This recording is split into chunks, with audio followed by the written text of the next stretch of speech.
자, 시작하겠습니다. 자, 녹음을 위해서 제가 이렇게 붙들고 있으니까요. 이해를 해주시고. 자, 통계란 뭔가 이제 지금부터 배워보도록 하겠습니다. Why do you study statistics라고 돼 있죠? 통계를 영어로 보면은 statistic 하고 학문의 의미에서는 전부 다 영어에서는 뒤에 복수형을 쓰죠. 그래서 statistics 해서 왜 통계학을 배우는지 이제부터 쭉 배워보도록 하겠습니다. 자, 먼저 첫 장이 생각하기예요. 자, 생각을 해봅시다. 왜 통계학을 배우느냐?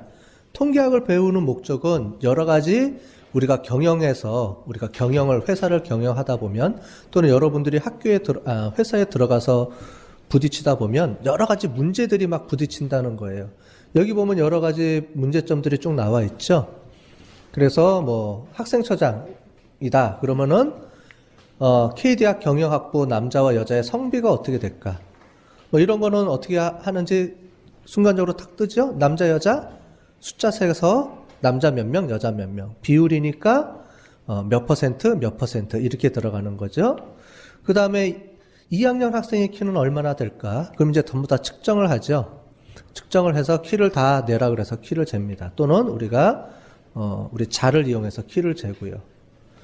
그 다음에 뭐 커피 자판기의 용량이 200ml가 될까 안 될까?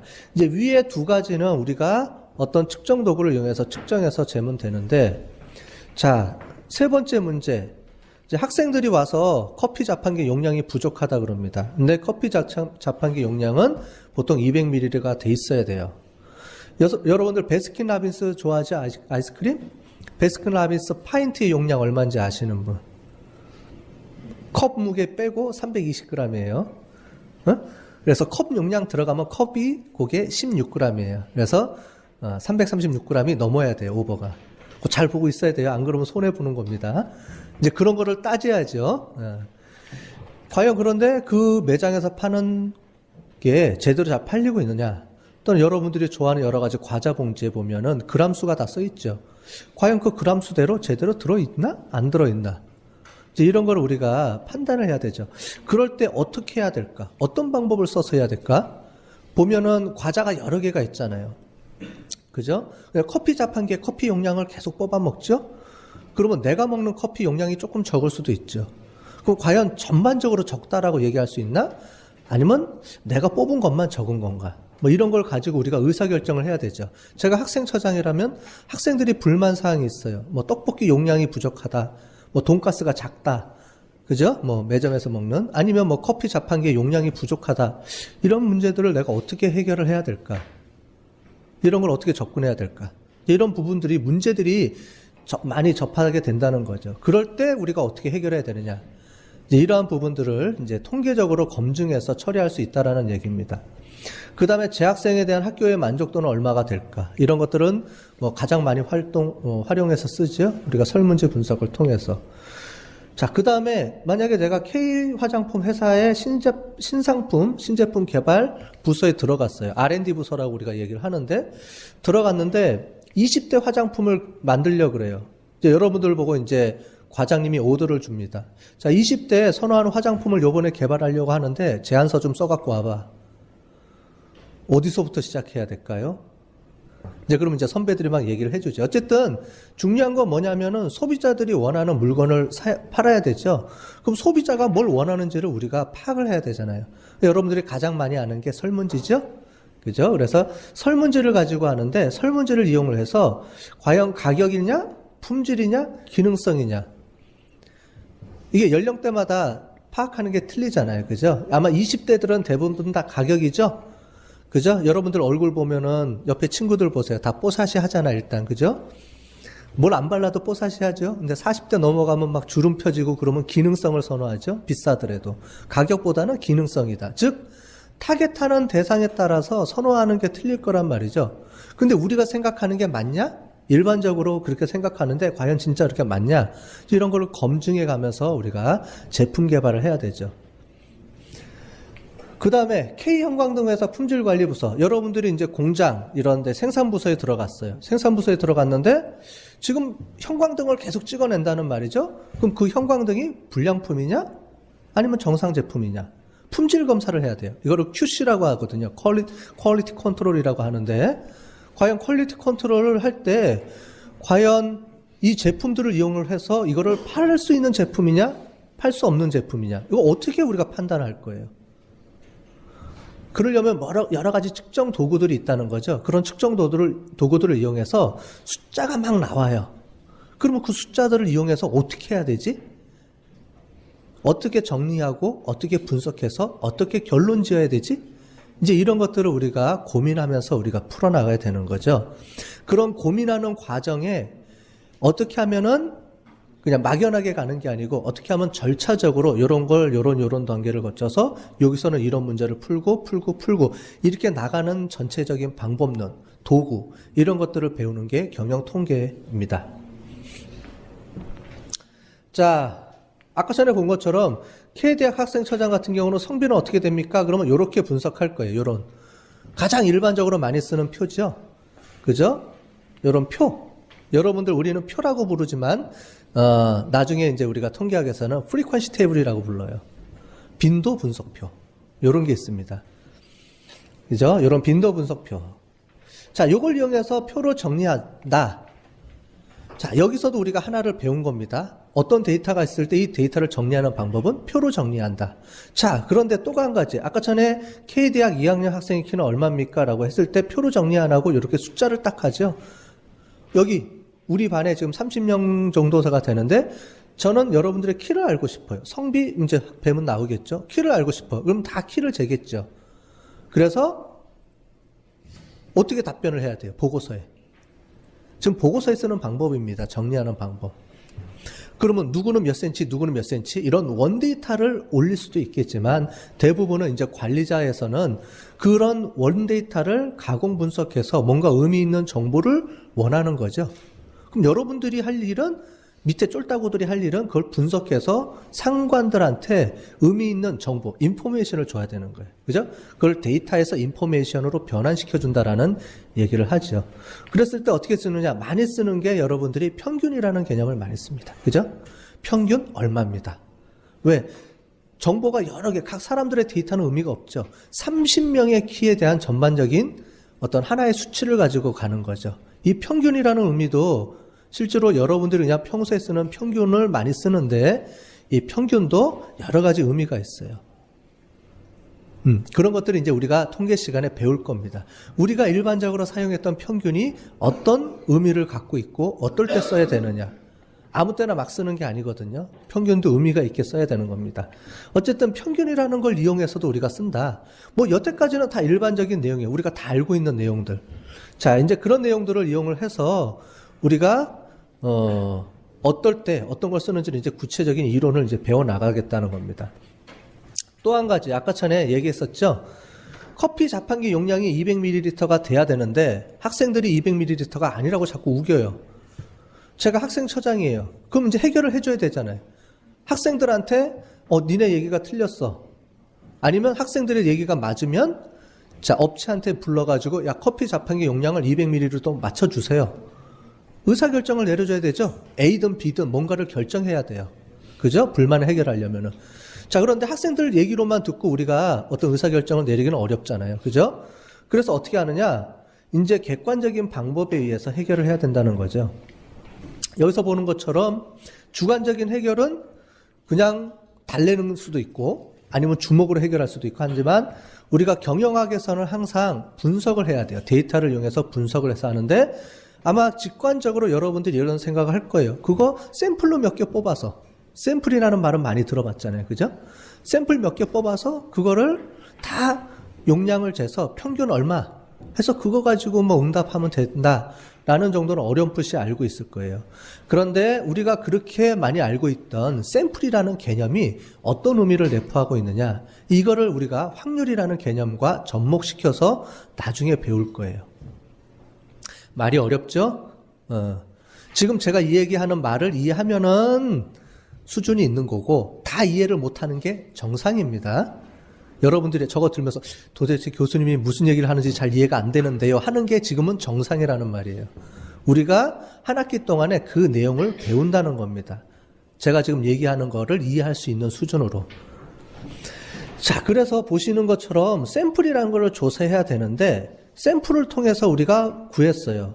자, 그런데 여기 보시는 것처럼 우리가 50개를 조사했는데 어떨 때는 다 조사했더니 평균 195ml가 나왔어요.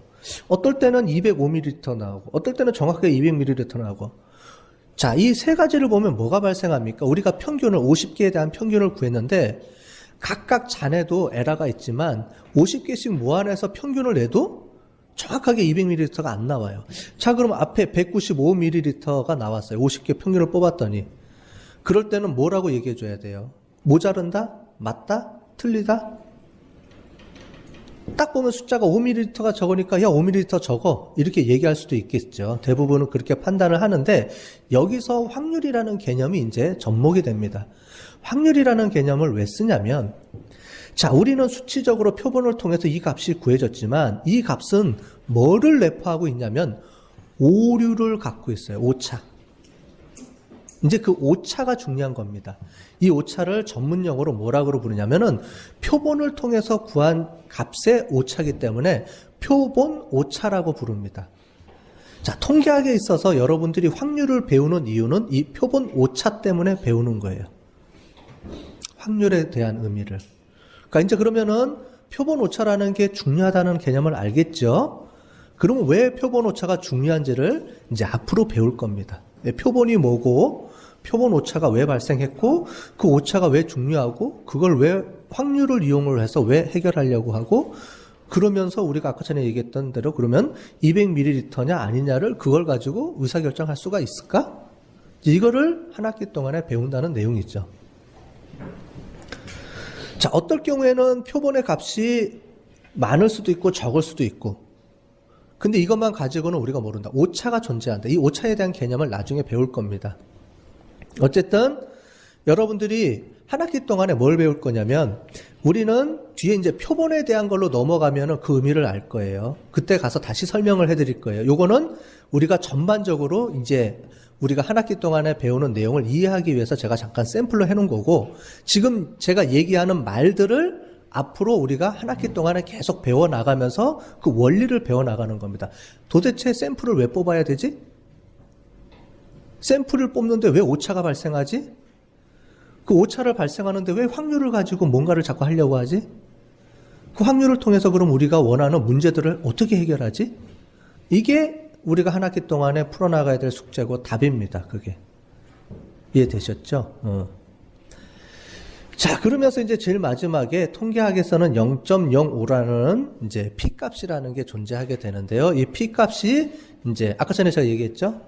통계학에서는 0.05라는 것만 숫자적으로는 그것만 알고 있으면 된다라고 했는데 이제 이 0.05를 이용을 해서 우리가 이 값이 200ml입니다. 아닙니다를 결정하게 되는 겁니다. 이제 그 과정을 확률이라는 개념을 이용해서 배운다는 거예요.